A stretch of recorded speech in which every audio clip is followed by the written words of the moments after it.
Om Ajnanatimirandasya Gnananjanashalakaya Chakshurunmilitam Yena Tasmai Shri Guruve Namaha. Namo Vishnupadaya Krishna Pristhaya Bhutale Srimate Bhaktivedanta Swaminiti Namine. Namaste Saraswate Deve Gauravani Pracharine Nirvishesha Shunyavadi Paschatya Deshatarine. Jaya Shri Krishna Chaitanya Prabhu Nityananda Shri Advaita Gadadhara Shrivasadi Gaura Bhakta Vrinda. Hare Krishna Krishna Krishna Hare Hare, Hare Rama Rama Rama Hare Hare. So here are some very important instructions which Prabhupada explains in the purport very nicely. As we can see here, in the verse, it is said, Pravardha Ananga Kashmalam. Pravardha means very highly agitated. So, Diti was very much agitated. What was she agitated with? Ananga. Ananga means lust. And what is this high agitation? Is it something which is very much required for us? Is it something which is a necessity for all of us? So here it says, Kashmalam. It is actually an impurity. It is not something which is very desirous. It is there. So these lusty desires, which is there in the living entity, is not something desirable. It is Kashmalam. It is, Kashmalam means it is dirty. It is contaminated. Kashmalam means contamination. Prabhupada translates that as sinful.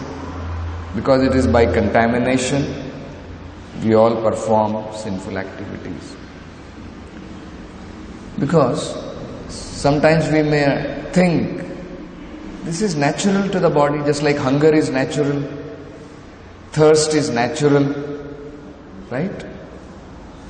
The problem is, when thirst, you eat food, your thirst will, when you take food, your hunger will get satisfied.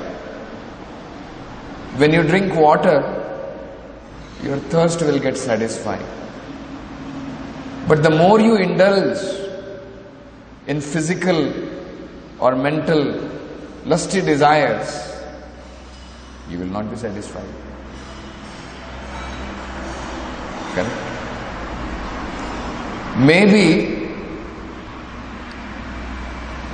externally it may look like for the time being the desires have stopped.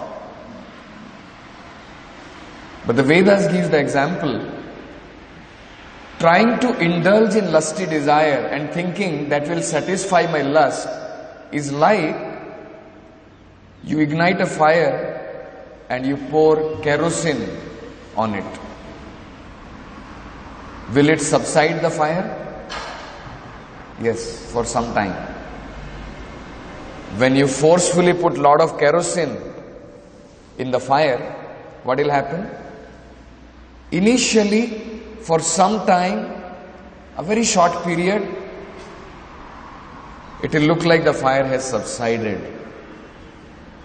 But actually, what is kerosene? It is a fuel for the fire. So whether the fire will decrease or it will increase, it will only increase. Similarly, if we are thinking by satisfying our lusty desires, we will be able to feel satisfaction. Actually, that is not the truth. Our desires will increase more and more. So it's not a natural desire. It is a contaminated desire.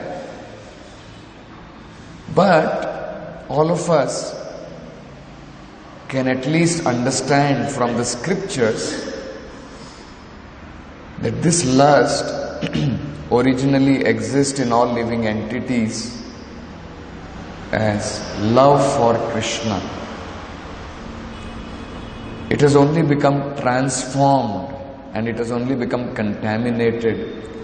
The original love of Krishna, when it is contaminated, has become converted into lust. Prabhupada gives an example. Just like the milk, when the milk comes in touch with some sour substance, like some kind of curds or we put lemon in it, then what happens? The milk breaks and gets converted into yogurt, into curds, right?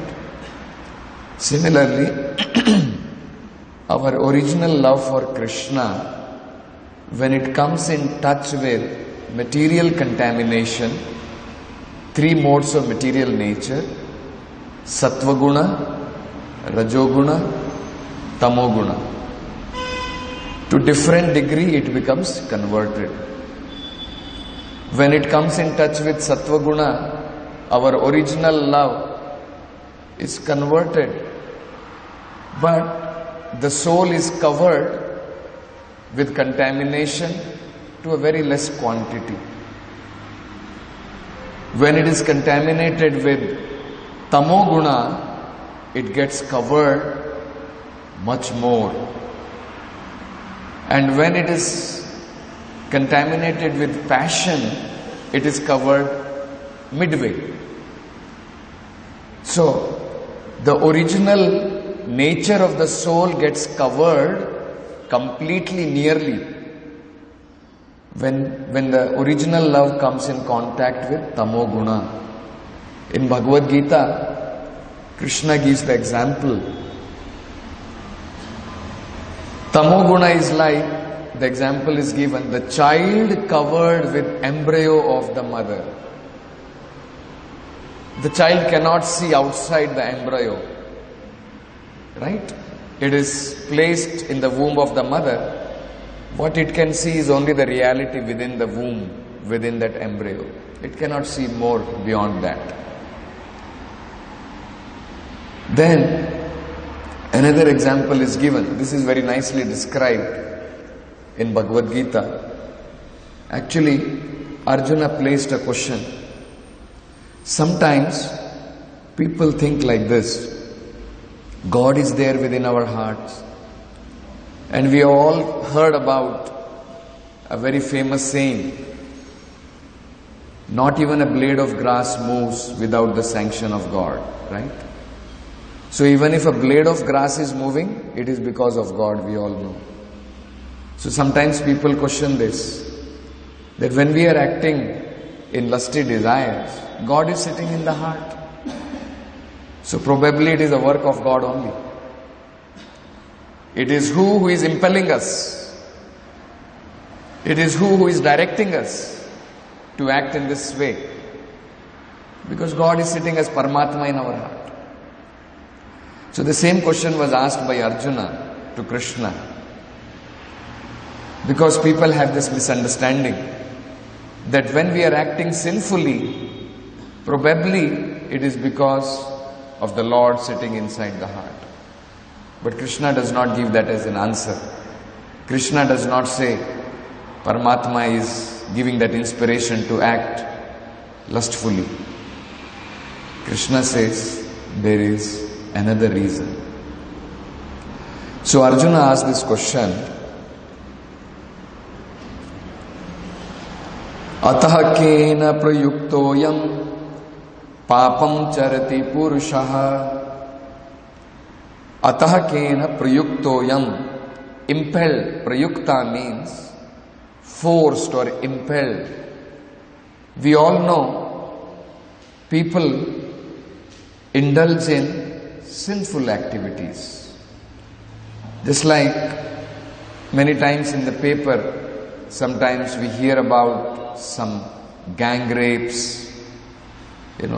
Some woman was raped by a group of people, and later on they are all repenting, what we did was not right. Correct? And sometimes they are even saying that better, one of the criminal later on, he said that yes, death sentence is best for him because he does not deserve to live by doing such kind of abominable act. So even though he is regretting, this shows against their desire also sometimes they commit sinful activities. We may not desire, but in spite of that, we commit sinful activities as if somebody is forcing us to do. Correct? So the same question was asked by Arjuna. Atah ken prayuktoyam papam charati purushaha. Sometimes we are acting under force, we are impelled to act sinfully. Papam. Why do we perform? Anichchanapi varshneya. And sometimes there is no ichcha, there is no desire to act sinfully, but still balad iva niyojasi, as if something is forcing us to act in sinful direction. So then Krishna replies to that. Krishna says, it is not Paramatma, it is Kama in the heart, which later on transforms into Krodha. You see? First it comes out as Kama, and when there is obstruction in Kama, then it turns out into Krodha. Obstructions means frustrations, or there are some obstacles in trying to satisfy your desires, then we become angry. Krodha. So these two things, Kama esha, Krodha esha, Rajoguna samudbhava, which comes from the mode of passion, Rajoguna samudbhava, Krishna says, Mahashano Mahapapma. Maha-ashana means they devour our knowledge for self-realization. Mahapapma means they engage us in sinful activities. Krodha, Kama and Krodha. First it originates with Kama, later it turns into Krodha. And they have come from which modes of material nature? From lower modes, not higher modes. They are our lower modes. Animals are also drawn by lower modes. Sattva guna is a higher mode. Our higher side is Sattva guna. So, Krishna says, impelled by Kama and Krodha, the living entities engages in sinful activities. Further, Krishna describes this covering of the lust is to different degree. When lust is present in the form of tamoguna, it is most devastating. It completely covers the knowledge of the living entity. When lust is present in the form of Rajoguna, it is in the midway. Still there are hopes. When it is present in the form of Sattva Guna, when the same Kama is present in the form of Sattva Guna, there are more hopes. But still there is contamination. Contamination is very less. Now the example Krishna gives is very wonderful, very nice. Krishna says, as fire is covered by smoke, mirror is covered by dust, or embryo is covered by womb.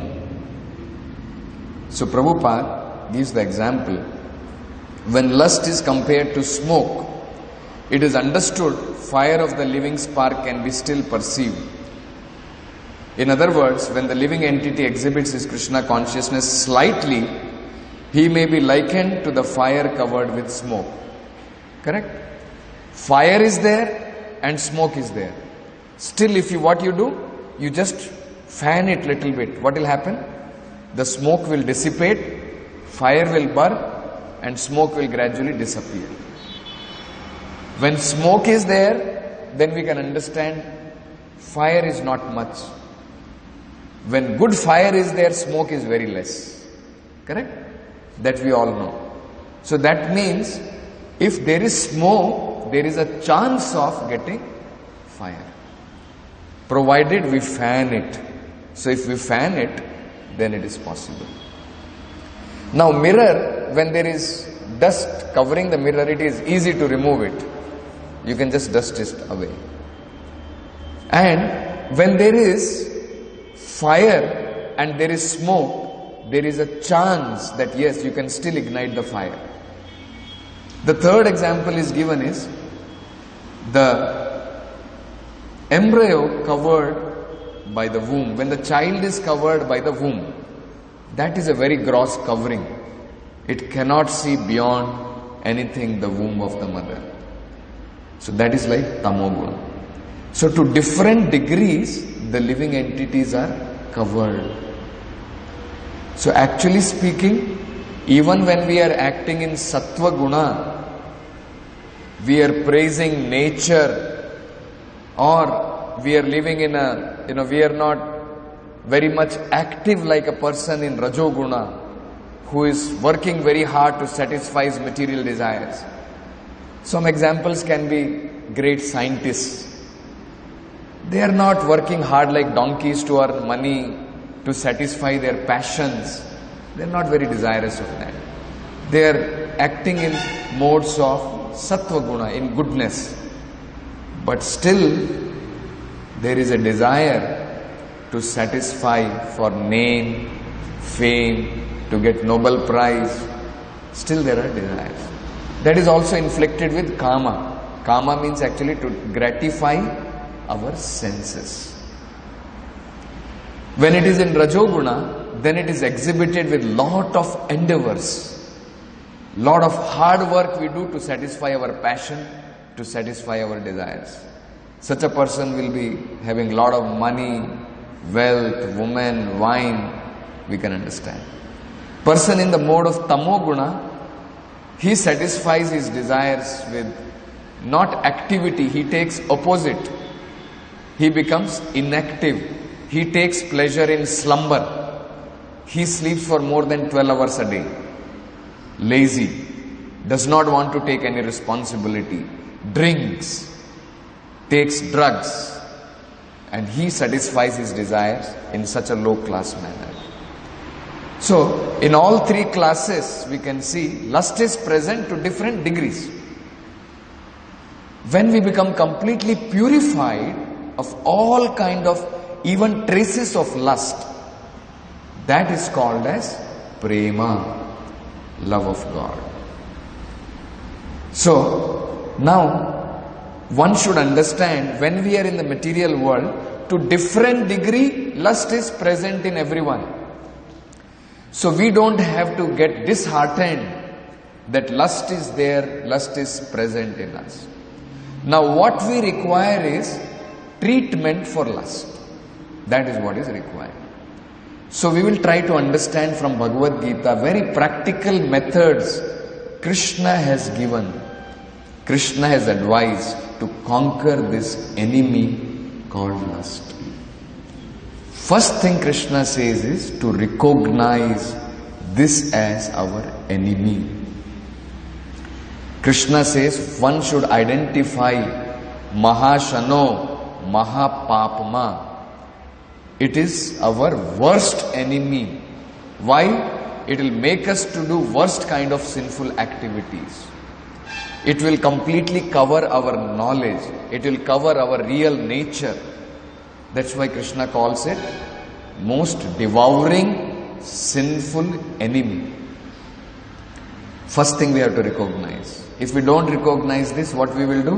We will make friendship with lust. First we have to recognize lust is not my friend.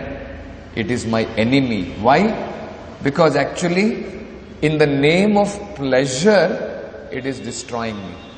Say for example, I will give you one example. Let us say one of your friend, he nicely pats you and tells you, I will give you a good source of pleasure, come with me. And then you go with him. And then he gives you a bowl of drink, that now you drink this, you will enjoy the pleasure. And then he gives you a cigarette and he says, now smoke. And then after some time he also comes up with another idea, that now I will give you brown sugar. See, taste this, nice. You will enjoy a lot of pleasure in that. There is no doubt you are getting some pleasure in that.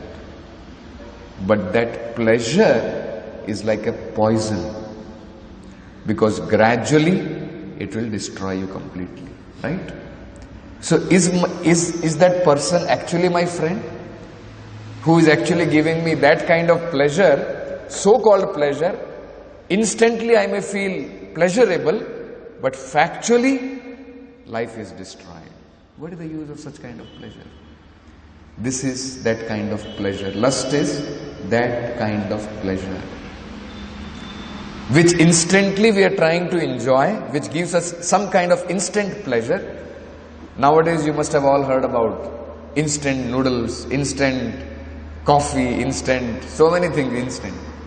And generally we find, a lot of poisonous substances in them. And that's why we are finding instant noodles, though it became very famous.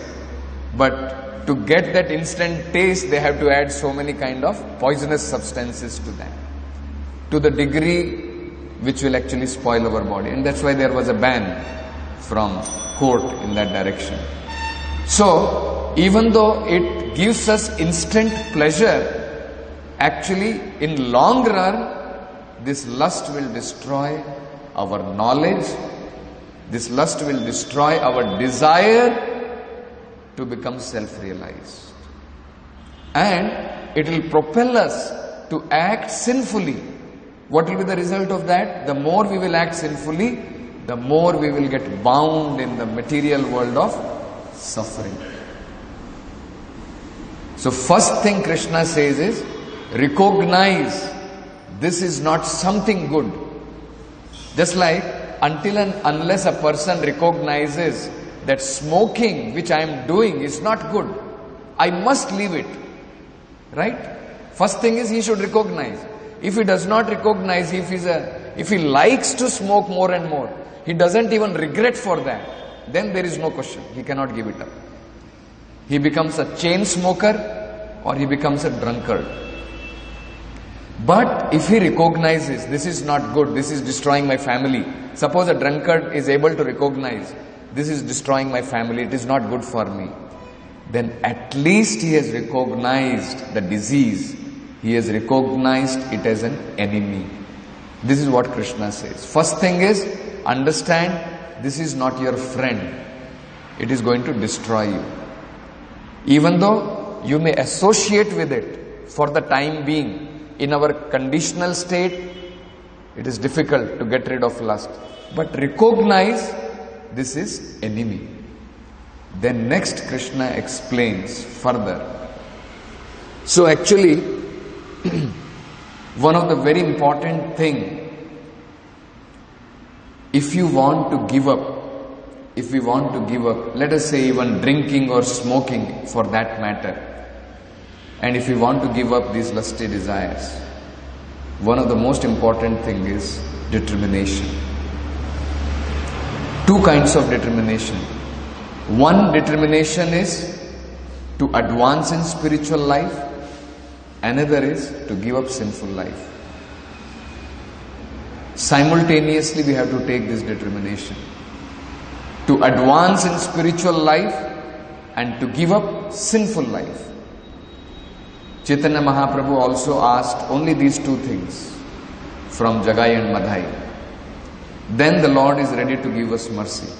From our side also some action is required. we cannot expect Krishna's mercy will come. Krishna also expects some minimum thing from our side.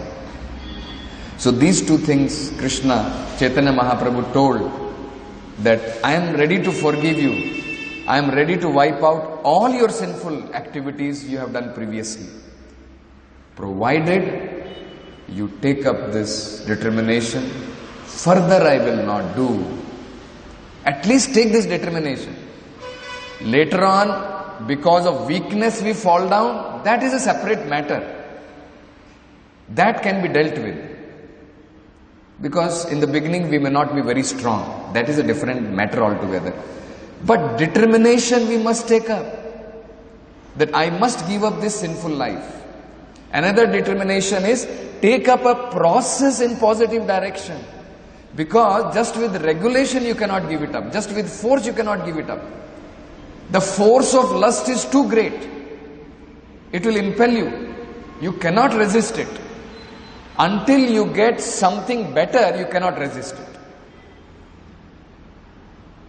Imagine, suppose you are feeling very hungry.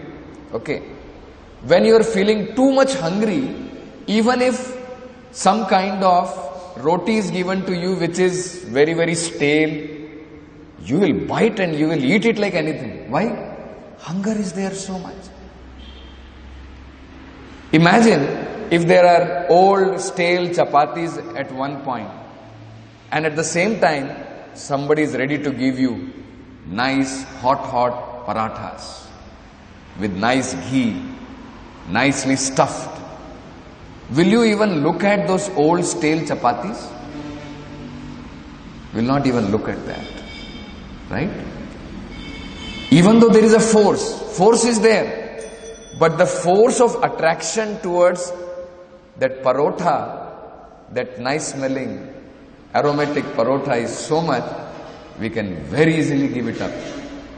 But if that parothas are not available, then the desire, the hunger, the pangs of hunger will force us to eat that stale chapati. Similarly, until and unless we are able to recognize, so first is important determination in that direction. Second is understanding of the subject matter, understanding that actually lust is sinful, understanding that there is a higher rasa available, higher taste is available. Then we try to move in that direction. Then when we take up determination that I have a goal, I want to get something higher, so I should be ready to give this price, isn't it? So some price, I had heard one very nice saying, some price we should be ready to pay to get a higher prize. P-R-I-Z-E. To get a higher price, you have to pay some price. And that is the determination to give up these lusty things. Further, Krishna also explains phenomenon, how this enemy overpowers us. That is also very important. Now, day before yesterday we all read in the paper, some terrorists from Pakistan had taken shelter in Pathankot, in the air base there. Right? Now suppose, imagine, there is a great big force of Pathankot Air Force and Army, they all gather up and they are all firing, but they are firing and misfiring in misplace, where terrorist is not there, where he is not hiding. What is the use of firing? Everything will go waste, all your energy will go waste. Correct? First of all, they have to understand where is the enemy hiding. They have to recognize where is the enemy. When they understand that yes, enemy is inside this room, then they fire, then there is a chance enemy will be killed. Suppose enemy is hiding in this room and you are all firing in another room, what is the use? Hundreds of years you keep on firing, you spend your time, you spend your energy, nothing is going to work. So another important thing Krishna gives us is, find out the place of your enemy. Where is the enemy hiding? Where is this lust hiding? Lust is hiding in senses, lust is hiding in mind, lust is hiding in your intelligence. These are the three places where lust is hiding. So then what we should do? We have to fire at senses, we have to fire at mind, we have to fire at intelligence. These are the three places where we will be able to find this lust. That means what? We have to engage our senses in constructive Krishna conscious activities. We have to engage our mind, our intelligence in a positive direction, away from lust. We have to starve this lust in that direction. And at the same time, simply starving will not do. Give it something which will occupy it, which will give it that whatever is required when somebody is starved, to give it energy in another direction. So, from those activities which will engage the mind more and more into lusty desire, we should try to keep it away. Actually, this is a trick which we should all understand. You will also find it. Just imagine it. You can try this. Now itself, just try to think about some kind of woman, or a woman can think about some handsome man. Just try to think about it. And just try to think about the woman is going nicely, very beautiful. What will happen? The more you contemplate, the more lust arises. Or not? A very simple phenomenon. Just try this. Just try to think about a woman in your mind. She is very beautiful, she looks like this and this, that, all that. Immediately lust arises in your mind. So, Krishna gives this clue. Krishna says, Dhyayate Vishayan Pumsaha. The moment, see, the object is only a trigger. Understand this. It's only a trigger. Suppose you see one poster, some dirty poster, some lusty poster you see. That only triggers. It's a starting point. Now the trigger, if you don't put it off at that moment, it is a cycle after that. It will not stop. It is like saying, you put on the fan and then when the fan is running, you try to stop the fan. Is it possible? Cannot stop it. So Krishna explains, it is a cycle. You have to stop at the triggering point. You cannot stop in the middle. No possibility. Dhyayate vishayam pumsaha sangasteshu pajayate sangat sanjayate kamaha.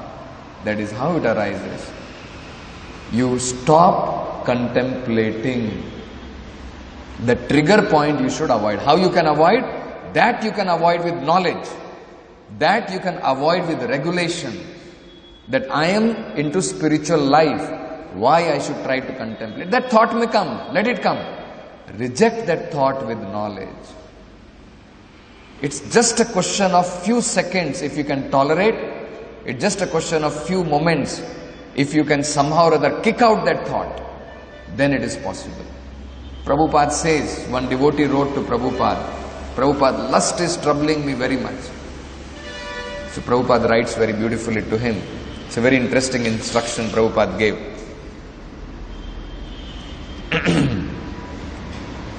Prabhupada in one letter is writing, you mentioned that your pathway has become filled with stumbling blocks. One devotee wrote to Prabhupada, my spiritual life has become filled with lot of stumbling blocks. What should I do? So Prabhupada says, you mentioned that your pathway has become filled with stumbling blocks, but there are no stumbling blocks. I can kick out all those stumbling blocks immediately. You see, actually those stumbling blocks can be removed only with higher force. We cannot remove. So Prabhupada is saying, I can remove. As a spiritual master, I can remove. Provided Prabhupada says, provided you accept my guidance. It's very simple. Can you remove your own suffering? Suppose you are having some kind of disease. Are you a doctor? Can you remove? You cannot. What do? Go to a physician. Physician knows how to remove, provided you follow his direction. As simple as that. Spiritual physician, he can remove all our stumbling blocks, provided we follow his guidance. So Prabhupada is saying, if you are ready to follow my guidance, there is no question of stumbling blocks. I will kick out all those stumbling blocks. But you should be. And then Prabhupada is saying, not many kicks. With one kick I will kick out. So Prabhupada says, with one stroke of my kick, I can kick out all stumbling blocks. This is the assurance given by Prabhupada, provided we follow the instructions given by Prabhupada. So, another place,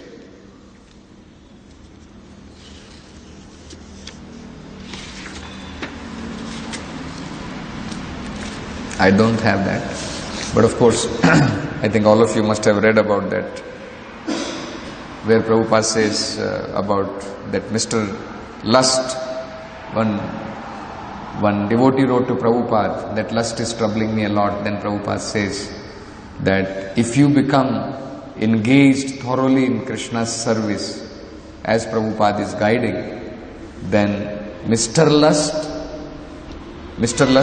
father or Mr. Lust's grandfather, none of them can do anything, provided we follow the instructions of Prabhupada and engage our mind, our senses and intelligence in service of Krishna. There are further more to be discussed, but I think time is less. We will discuss more in further classes. Granthra Srimad Bhagavatam ki jai, Srila Prabhupada ki jai.